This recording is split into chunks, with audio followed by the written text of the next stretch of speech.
English Online. Today we are back with the ECPE Speaking test, part 4. Okay, so let's recap where we are first of all. So you've just finished part 3, which was comparing your options. So you had 2 options, you were comparing them, and by the end of part 3 you had to choose one option. So here are some little pointers for part 4. Yeah? Little recap again. You only have one option left. Okay, so you've chosen the best one, hopefully.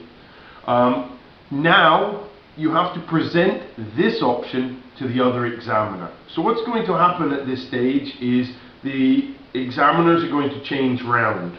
Alright? So first of all, they'll probably get up and they'll explain what you're doing in this part of the test, and then they'll stand to the side, or at least, maybe turn to the side like this, and they're going to give you about a minute to talk together, and we'll get to that in a minute. Yeah. So anyway, just keep in mind the examiner is going to change. Not that it really influences the candidate in any way. Each candidate will be asked to choose 2 points. Okay, now in the very, very rare case that there's 3 of you doing the test, and I think really the only way this will ever happen is if you're literally the last 3 candidates that they have, then you'll only have to do one option. But again, that's very, very rare, and they always trying to keep it in 2s. Yeah? So your task is to present these 2 points in a persuasive way. Okay, so this is kind of a bit like a role play again.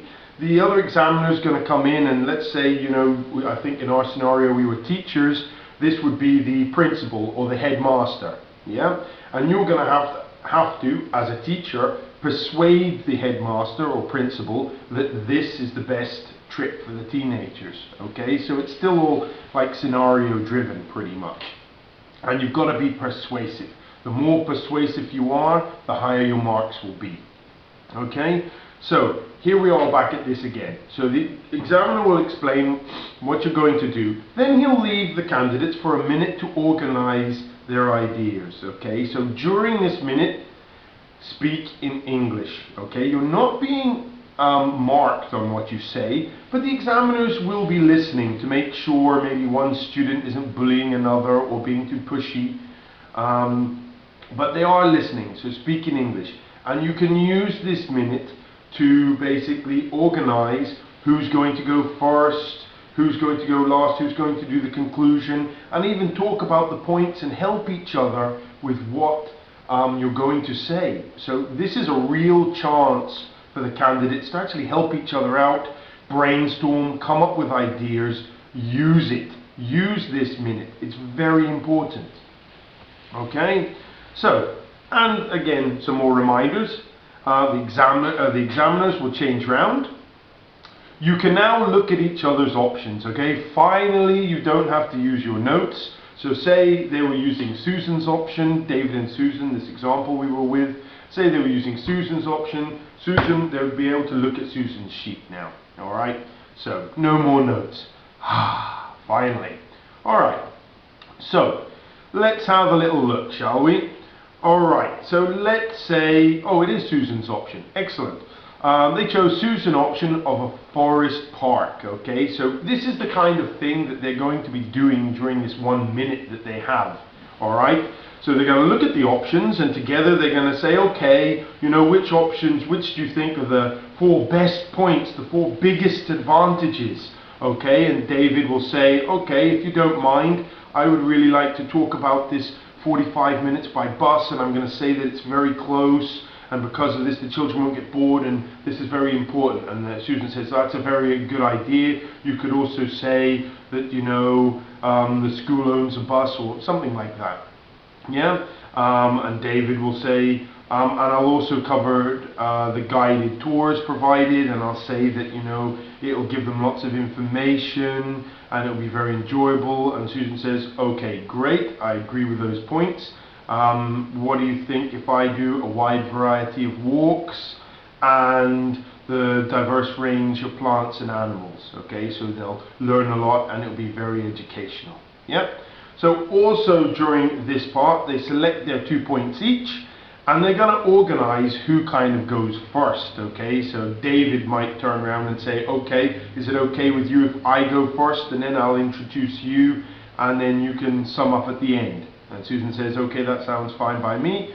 By this point, the examiner will stop you and it'll be time to start. Yeah? All right. So,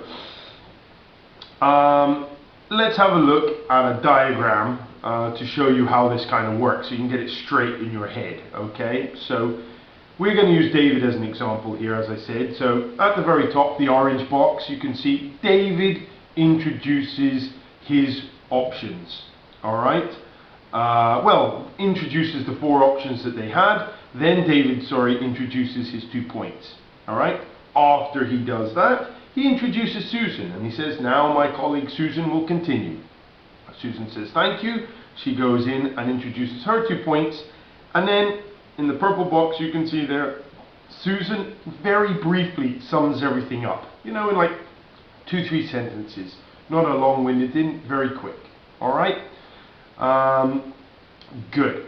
Alright, so let's have a little look here. Here are the do's and the don'ts for this part. Alright, so let's have a look at the do's first of all. Alright, so again, work together during your 1 minute. As I kind of emphasized at the start of this video, a lot of students don't make the most of this 1 minute. It's really good. You can pick which vocabulary you're going to kind of use. As I said, brainstorm, come up with ideas, pick your partner's brain about any ideas, things like that. Use this 1 minute. Secondly, this is a formal part of the test, okay? So this is where you need to use your more formal expressions, moreover, furthermore, you know, things like that. Organize your ideas, use formal language, okay? Because the guy that you are presenting it to, the examiner, is nearly always someone higher than you, your boss, your manager, the school principal. Therefore, it is done in a respectful way.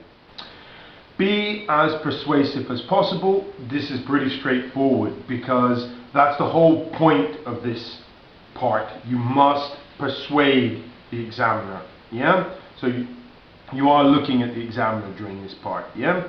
Speak at least for about 45 seconds. This is a rough guide, basically, because a lot of people are too brief with their points, and this basically means they're not being persuasive enough and they never score as well as they should. So remember, expand your points and be as persuasive as possible once again.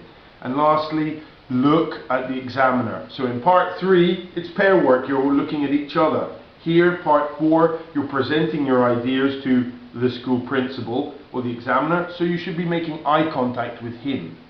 Yeah? Alright. Don'ts. Alright. As I've said before already, be brief about your points. Don't be brief, I should say, about your points, okay? Because you're not going to get maximum marks. And be too informal, yeah? Because again, you're speaking to someone who is at a higher level than you most of the time, therefore you should do it with respect. Alright? So guys, I hope this has tidied up a little all your thoughts about part 4, and I hope everything's a little clearer for you now. If there's any questions or anything like that at all, you know, you can send us a little message and I'll get back to you as soon as I can. Alright? Thank you very much for watching. Good luck in your exams. Bye for now.